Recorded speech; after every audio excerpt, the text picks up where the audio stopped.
Assalomu alaykum. 2021-yil o'zbek adabiyoti uchun tarixiy yil hisoblanadi. Negaki joriy yilda mutafakkir va shoir Nizomiddin Mir Alisher Navoiy tavalludiga 580 yil to'ldi. Biz ayni damda Samarqand shahridagi markaziy kutubxonalardan biridamiz. Bugungi ko'rsatuvimizda Hazrat Alisher Navoiyning ijodi, boy ma'naviy merosi haqida suhbatlashamiz. Suhbatdoshimiz filologiya fanlari doktori professor Dilorom Salohiy. Assalomu alaykum. Hazrat Alisher Navoiyning asarlari, unda ulug'langan umum insoniy g'oyalar haqida to'xtalib o'tsangiz. Va alaykum assalom. Buyuk mutafakkir shoir va davlat arbobi, Temuriylar davri Renessansining hosilasi bo'lmish yirik shaxsiyatlardan biri bo'lgan Alisher Navoiy hazratlari o'zlarining betimsol ijodlarida, umumbashariy ijodlarida inson muammolari va jamiyat muammolarini ko'tarib chiqdilar va bu muammolarni tizimli tarzda bir dastur sifatida taqdim etib ketdilarki, bu ijodiy merosning ahamiyati aynan shu bilan belgilanadi. Shu boisdan ham bu bashariy ijodga, ya'ni faqat bitta millat, bitta Markaziy Osiyo xalqlari uchun emas, balki hamma uchun foydali bo'lgan bu ijodga tinimsiz murojaat etiladi. Mana 600 yildirki dunyoning, jahonning ko'p tillariga tarjima qilinadi. Bu jarayon hazrat o'zlari tiriklik paytlarida, hayotlik paytlarida boshlangan edi. Mana davom etib kelmoqda. O'ylaymanki, hazratning ijodiyotlarining foydalari, samaralari hali yana uzoq yillarga, asrlarga tatiydi va bu ijodga tinimsiz murojaat etilaveradi. U kishining ma'nolar xazinasining yangi qirralari yanada ochilib boraveradi. Rahmat, barchamizga ma'lumki, Hazrat Mir Alisher Navoiy bir muddat Samarqandda tahsil olgan, yashagan va ijod etgan. Ana shu davr haqida ham to'xtalib o'tsangiz.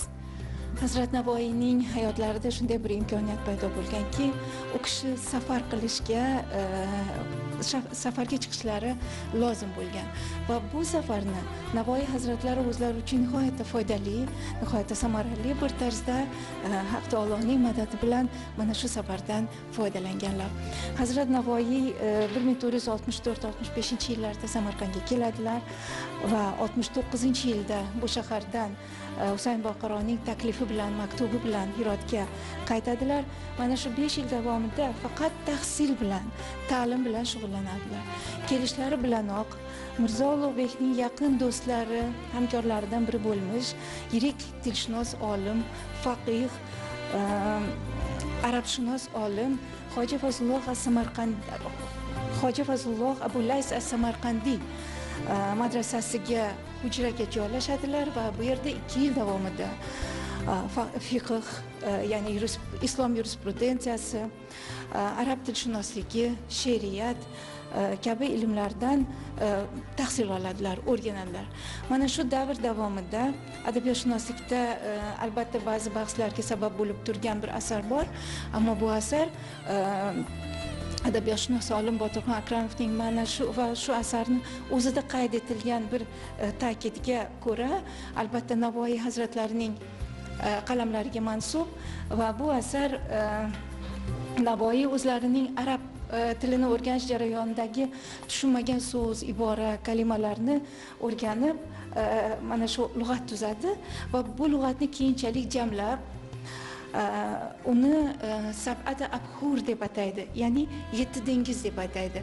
Mana shu 7 dengiz, ya'ni arabiy, forsiy 7 ta lug'atlardan foydalanib, men turkiy tilda mana shu lug'atni yaratdim deb aytadilar va bu lug'at 6000 dan ziyod so'zdan iborat bo'lib, uning sharhlari, izohlari bilan aniq tushuntirib tarjimalari keltirilgan nihoyatda qimmatli lug'at va bu lug'at hozir o'rganilishi lozim. Uning qo'lyozma nusxalari bo'lishi mumkin, o'zimizda ham bo'lishi mumkin, ammo bu qidirilishi lozim bo'lgan, yoshlarni oldida turgan vazifalardan biri mana shu lug'at o'rganilishi, uni qo'lyozma nusxalari topilishi lozim va u albatta kelajak avlodlarga taqdim etilishi lozim. Bundan tashqari Navoiy bu yerda nafaqat ta'lim tahsil bilan, balki juda ko'p yor do'stlar orttirdilar. O'zlarining majolisu nafois asarlarida bu yerdagi do'stlari, yor birodarlari haqida keng ma'lumot beradilar va asosiy narsalardan, gaplardan biri shuki, Navoiy bu yerga kelgan davrlarida hali Ulug'bek rasadxonasi faoliyati bo'lib turgan edi.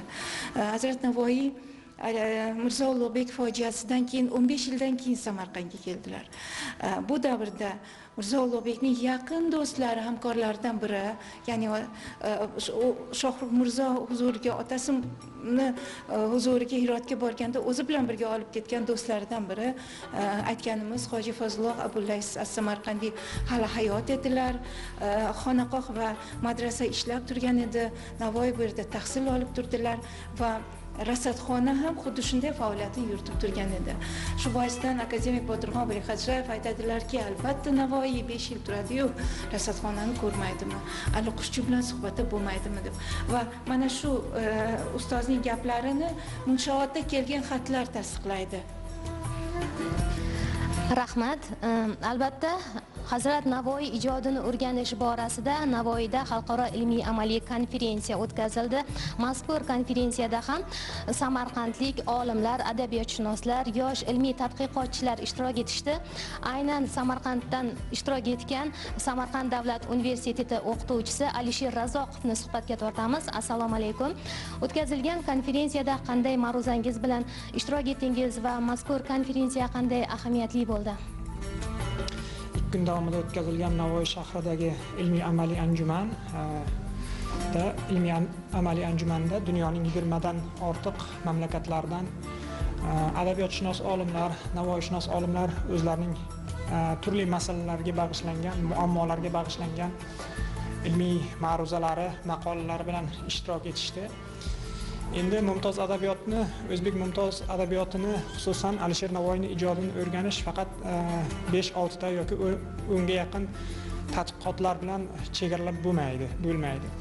Vaholanki yangi Navoiyshunoslik ilmi yangi yo'nalish sifatida, ilmning yangi bir tarmog'i sifatida shakllanganiga ham mana 100 yilga yaqin davr o'tgan. Shunga qaramasdan bu davr mobaynida 100 ga yaqin, 100 dan ortiq bu sohada, ilmning bu sohasida ilmiy tadqiqotlar, dissertatsiyalar himoya qilingan, kitoblar yozilgan, maqolalar yozilgan, lekin shunday bo'lsa-da, bu hali to'la to'kis atroflicha o'rganildi degani emas bu. Bu albatta juda ko'p Alisher Navoiyning ijodi juda ko'p tarmoqlarda, ilmni juda ko'p tarmoqlarda, sohalarda o'rganishni taqozo qiladigan soha hisoblanadi. Shaxsan o'zim ham konferensiyada, Navoiy shahridagi konferensiyada Alisher Navoiy ijodida tasavvufiy obrazlar genezisi mavzusidagi nomli o'z ma'ruzam bilan ishtirok etdim. Albatta bu juda konferensiya ishtirokchilarida katta qiziqish uyg'otdi. Bahs, munozaralar, savol, javoblar bo'ldi. Endi bu kabi anjumanlarni o'tkazish nimasi bilan ahamiyatli? Chunki u anjumanda ko'tarilgan, ilgari surilgan juda ko'p ilmiy takliflar, fikrlar bu sohada qilinish kerak bo'lgan yangi tadqiqotlar uchun turtki beradi, motivatsiya berishi jihatdan ham bu kabi konferensiyalarning o'tkazilishi juda ham katta ahamiyatga ega. O'ylaymizki, unda ishtirok etgan nafaqat katta olimlar, balki yosh tadqiqotchilar uchun ham bu anjuman mana shunday yangi tadqiqotlar uchun zamin hozirlaydi degan umiddamiz. Rahmat. Albatta aytib o'tganimizdek, e'tirof etganimizdek, Hazrat Alisher Navoiy Samarqandda bir muddat yashagan, ijod etgan. Ayni jihatlar samarqandlik Navoiyshunos olimlar tomonidan o'rganilmoqda. O'ziga xos Samarqandda Navoiyshunoslik maktabi yaratilgan. Navbatdagi suhbatdoshimiz Nazmiya Muhiddinova bu borada bizga ma'lumot beradilar. Haqiqatdan-da Ko'hna Samarqand jahon tamaddunining beshigi sifatida asrlar davomida buyuk mutafakkirlarimizni kasbini kamolga yetkazgan maskandir. Bugungi kunda avvalambor bu borada Navoiyshunoslik maktabi, Samarqand Navoiyshunoslik maktabi ko'plab tadqiqotlarni amalga oshirilyapti va bu o'rinda Botirxon Valixo'jayevning, Vohid Abdullayevning, Abdurauf Fitratning va bugungi kun Navoiyshunos olimlarning tadqiqotlarini bir necha o'rinlarda ta'kidlashimiz albatta arziydi. Qolaversa, Alisher Navoiyning Samarqanddagi hayoti davomida biz bitta muhim masalani ta'kidlashimiz kerakki, Alisher Navoiy Samarqandda yashagan davrlarida Ulug'bek madrasai oliyasida tahsil oldilar va Abulay Samarqandiy bilan ustoz shogird tutindilar. Abulay Samarqandiy kutubxonasida mavjud bo'lgan arab tilida, fors, tojik va o'zbek tilidagi manbalardan bahramand bo'ldilar va bugungi kunda Samarqand davlat universiteti aynan mana shu Ulug'bek madrasai oliyasining vorisi sifatida ilmiy asosga ega ekanligini bugun baralla aytib ta'kidlab o'tmoqdamiz. Demak, mana shu o'rinda biz Samarqand davlat universiteti qoshida mavjud qo'lyozmalar o'sha kutubxonasi mavjud va bu qo'lyozmalar kutubxonasini tadqiq etishga xizmat qiladigan, har yil yangilanib boradigan Navoiy muzeyi ham mavjud bo'lib, bu laboratoriya sifatida, ilmiy amaliy laboratoriya sifatida bu qo'lyozmalarni tadqiq etishga xizmat qiladi. Manbashunos, tarixshunos, Navoiyshunos, adabiyotshunos olimlarimizni ma'lum bir mana shu yo'nalishdagi ilmiy tadqiqotga safarbar etadi. Demak, mana shu nuqtai nazardan bugungi kunda Samarqand davlat universiteti kutubxonasida qo'lyozmalar bo'limida biz aniqlashimizcha 70 ga yaqin Alisher Navoiyga daxldor bo'lgan Alisher Navoiyning qo'lyozma va toshbosma manbalari mavjud.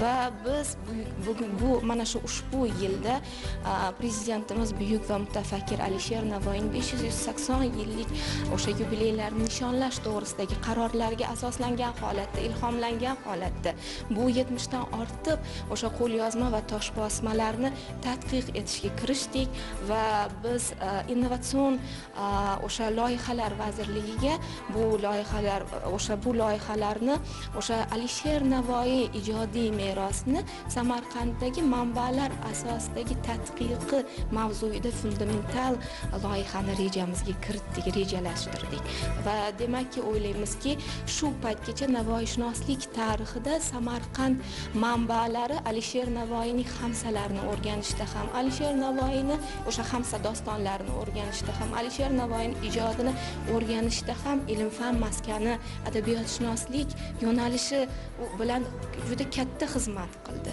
O'ylaymizki, ushbu rejalashtirgan loyihamizda ham o'sha Samarqand davlat universitetida mavjud bo'lgan qo'lyozma va toshbosmalarni elektron variantlarini yaratishimiz mumkinligi yoki bo'lmasam ularni o'sha annotatsiyalar bilan birga ularning tavsifi bilan birgalikda o'sha qo'lyozma va toshbosmalarning kataloglarini yaratishimiz keyingi Navoiyshunoslik taraqqiyoti uchun xizmat qiladigan bir loyiha bo'ladi deb o'ylaymiz.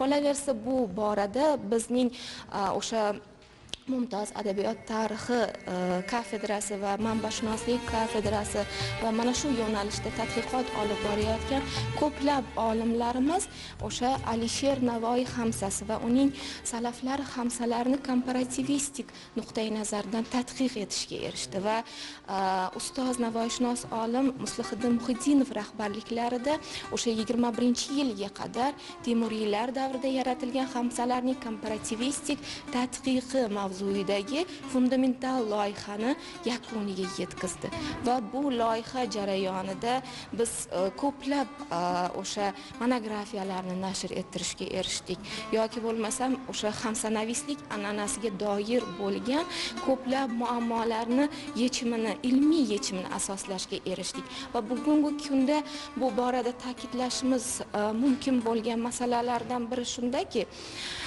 Alisher Navoiy yuqorida biz haqiqatdan-da Samarqandda mavjud, madrasa oliyada mavjud bo'lgan yoki bo'lmasam Navoiy dunyoni barcha chekkasidan faqat ilm va ma'rifat, ma'naviyat izladi va buni keng targ'ib etdi va tadqiq etdi va ijod etdi bu bilan. Shundan kelib chiqib ayta olamizki, Alisher Navoiy tasavvuf ta'limotini chuqur bilgani, tasavvuf ta'limotidan chuqur bahramand bo'lgani va bu bilan birgalikda badiiy ijodga o'sha oriflik maqomoti bilan yondashgan bir shoir sifatida biz bugungi kunda yaratilgan imkoniyatlar bilan Alisher Navoiyni nafaqat suratan uning shaxsi, hayoti, ijodi bilan bog'liq, uning asarlari, o'sha sarhisobi yoki mavzusi bilan bog'liq bo'lgan ma'lumotlarnigina emas, balki uning siyrati, uning ma'rifati, uning ma'nolar olamini o'sha tadqiq etish, keng targ'ib etishga kirishishimiz kerak. Demak, biz bugungi kunda mana shu nuqtai nazardan yondashadigan bo'lsak, biz o'zbek adabiyotimiz 1000 yillik tarixi o'sha tasavvuf adabiyoti bilan bahramand o'sha rivojlanganligini guvohi bo'lamiz. Demakki, mana shu yo'nalishda Alisher Navoiy ijodi va adabiy ta'sir masalasi o'sha masalasi bugungi kunning yetakchi mavzularidan biri bo'ldi. Demak, Navoiyga o'z davridan boshlab va o'sha keyingi davrlarda, hattoki bugungi davrda ham ma'naviy ma'rifiy jihatdan, ilmiy jihatdan juda katta ehtiyojimiz bor. Va bugungi kunda Samarqand adabiyotshunos olimlari nafaqat Navoiy asarlarini qiyosiy komparativistik nuqtai nazardan uning manbaviy jihatdan o'rganilyapti, balki ularning tasavvufiy mohiyyatlari, masalan, hamsalardagi o'sha muqaddima boblarning tasavvufiy malohati nuqtai nazardan chuqur tadqiqotlar olib borildi. Yoki bo'lmasam uning mutafakkir zot sifatida o'sha umum bashariy, umum insoniy g'oyalar haqida chuqur tadqiqotlar professor olimlarimiz tomonidan olib borildi.